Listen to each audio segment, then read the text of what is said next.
the RSS and the BJP and the Hindutva forces are saying that go for uniformity, go for uniformity, go for uniformity, one nation. If there is one DNA of everybody, why shouldn't there be one law? But this is also a very weak argument. You know what has happened when Hindu Code Bill was being implemented and when the rights for the women, Hindu women were being given, what has happened? The Hindu Mahasabha, the Jana Sangha, which is the earlier avatar of the BJP, they just opposed this. They just opposed it. And they said that a state has no right to intervene in the society. And now what they are doing, they are saying no, a state has a right to intervene. It is the Muslims community which is opposing intervention. Now the second argument is that in 1972, Golwalkar, RSS chief, he gave a statement he gave an interview in Organizer, that is the mouthpiece of RSS, and he said that uniformity should not be accepted. He rejected uniformity, and he says what he says in the interview. I want to quote him. It was published in Organizer 1972. He said, not necessarily India has always had infinite variety, and yet for long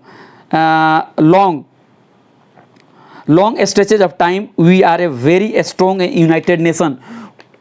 For unity we need harmony, not uniformity. I want to repeat it. He said, for unity we need harmony, not uniformity. So friend, he said that the time is to go for harmony, not for uniformity. But what was the major shift in the BJP policy? In 1984, Shahbano case came up, and in Shahbano case a Muslim woman was divorced by his husband, and she came to Supreme Court, and Supreme Court talked about Supreme Court gave the ruling that maintenance should be given, and at that time it created lot of controversy. And that time the Hindutva forces realized that the issue of Muslim women being oppressed and the issue of uniform civil code is very much important for them, because it can create polarization, and they are selectively using it against minorities community. Since then they have used both these agendas,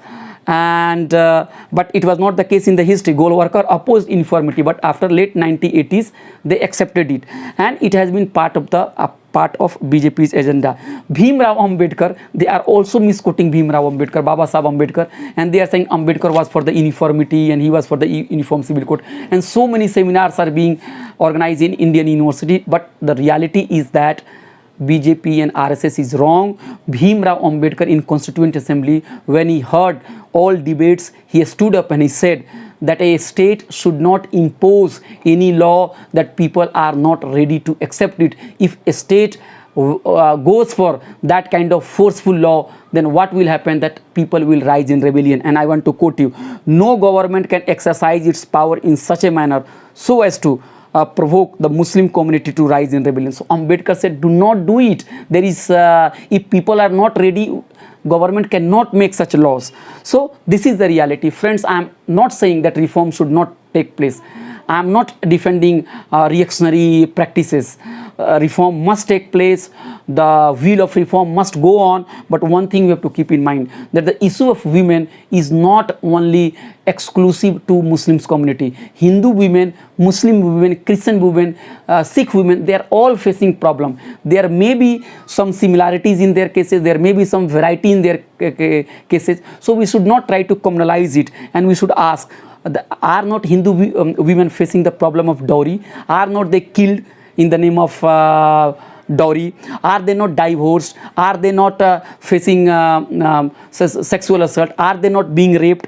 Are they not socially, economically and educationally backward than their counterpart, their male? So my argument is that we must take up the issue of women. We must go for reforms, but it should not be on communal plank. And this is also wrong to say that Muslim personal law was never reformed and Hindu personal law was reformed because Congress party and Nehru feared that if they go for reforming Muslim personal laws, the Muslim will become angry and they will not vote for the Congress party. This is wrong. So many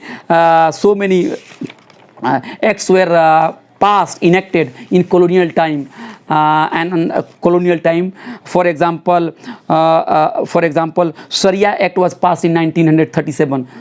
and Civil Procedure Code 908, Waqf Act 1913. So you will find that after coming of the Britishers, what has happened, that they increasingly did away with the customary laws and personal laws, and they restricted the personal and customary law to a small part of our life, that is just 1%. 99% of our life is being governed by uniformity, by uniform law. So the point is, if this is the reality, and mind you, uniform civil code is not only the questions of Muslim only, it is the question of Sikh also, it is the question of Hindu also, it is the questions of Adivasi also.